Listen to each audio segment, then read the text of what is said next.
Awesome. Okay, so can you please introduce yourself and tell us a little bit about what you do? My name is Yisroel Zuchter. I'm in financial planning and analysis. I help companies make sense of their data. I create reports that make sense of the data that the company has and try to come up with actionable insights that management is able to act on and make decisions based on. I've been in that field for about 20 years. Okay. And I've been CPA for 10. I enjoy what I do. And That's awesome. I work for a great company out west in Sun. Wow, that's incredible. Okay, so given your qualifications, given the low interest environment in Canada, do you still think it's a good idea for people to save money? Well, saving is the first step to investing, so everybody has to invest.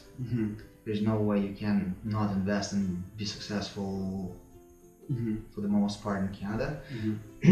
To be able to provide for your retirement, you have to invest. And the first step for that is saving, so there's no way around it.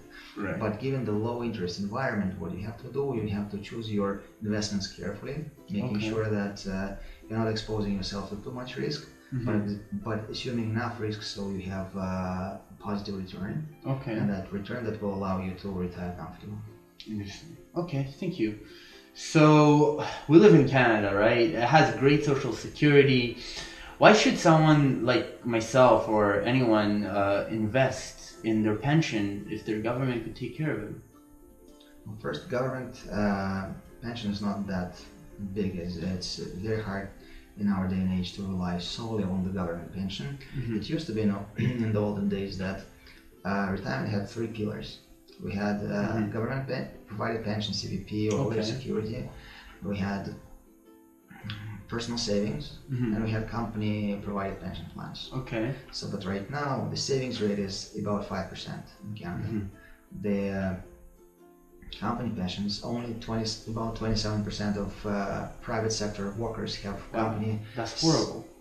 Company sponsored pensions. So that leaves it up to the government only, and government is not, it's a supplement, it's not designed to provide you with 100% of income in retirement.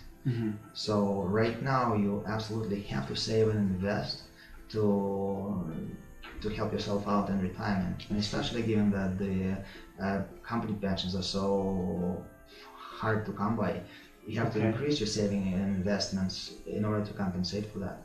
Interesting. Very interesting. Okay. So what do you think is the best tool for people to shelter their money away from taxes? Well, first thing that comes to mind is tax-free savings account, hence the name. Commonly known as TFSA.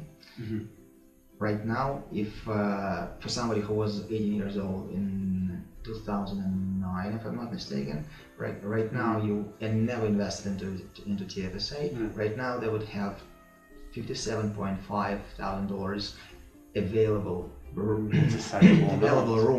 to invest on a tax-free basis. So that money you don't get, unlike RSP, you do not get any return back from the government. But all the growth that's within TFSA is tax-free. So that's one.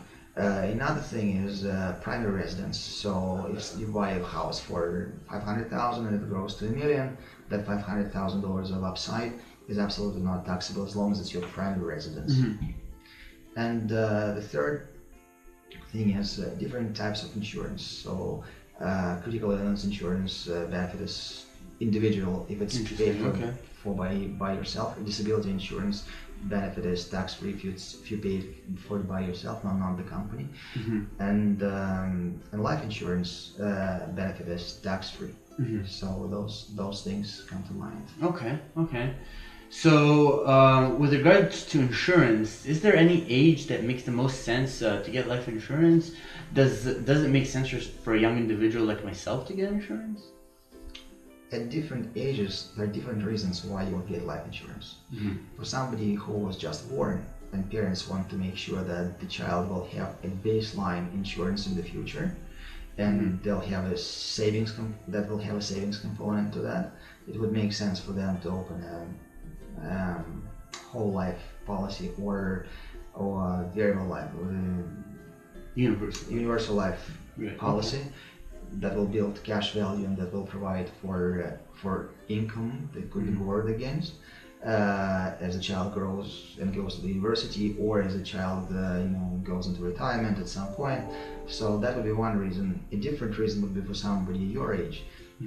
Given that if somebody wants to lock in the insurability at that point, they don't want to take a chance that at 30 years old, when they are ready to buy a house, who knows what their health is going to be and whether or not they're going to be insurable. And at that time, they'll have much more responsibility to cover for. So right now, given the future responsibility, it would still make sense, but it has to be, of course, suitable and affordable. It's an individual conversation, right? For somebody who is older, that they might be interested in a supplement that universal life insurance might provide, depending on the contribution and depending on, and for somebody who doesn't have any responsibilities, who has all the responsibilities paid for, in a sense, somebody who is wealthy, and maybe they don't need insurance to cover their responsibilities, but they might need insurance to cover the taxation in case once they pass away, the business will be passed on to the children, but there's a disposition of assets, and the government will come and demand the government the taxes for the growth. In that case, people would want to buy life insurance to cover the tax liability. So there are different reasons why people at different ages would buy life insurance. Right. Okay, interesting. So as a CPA and someone with 20 years of experience in the field, with such a great position, why did you decide to join WFG? I was looking for a business. A few years ago, I started looking for a business, and I looked for something that will utilize my strength, that's within my general profession. And being a CPA and having finance background and having even a university degree with concentration in personal finance, for me personally, that was a no-brainer. Once I stumbled over WFG, it made absolute sense to do that, because I would utilize all my strength and I would help people. I love the part of WFG that helps people. So every time you go out to the field and you meet with people and you help them out financially, it gives you tremendous satisfaction. It's not just money, it's tremendous satisfaction. You feel your life is worth living when you help other people. I see. Okay, so you mentioned that you have a background in finance. Would you say that people who join WFG need to have a background in finance?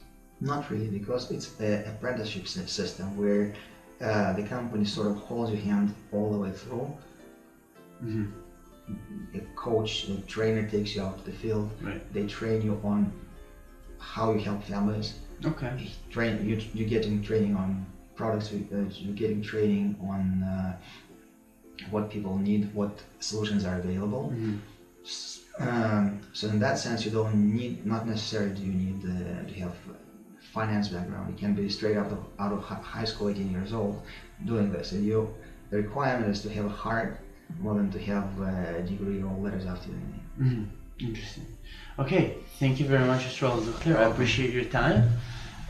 More on everything that was mentioned in the interview later in the week. I will cover TFSAs, I will cover dim disposition in greater detail in case you guys didn't understand that part.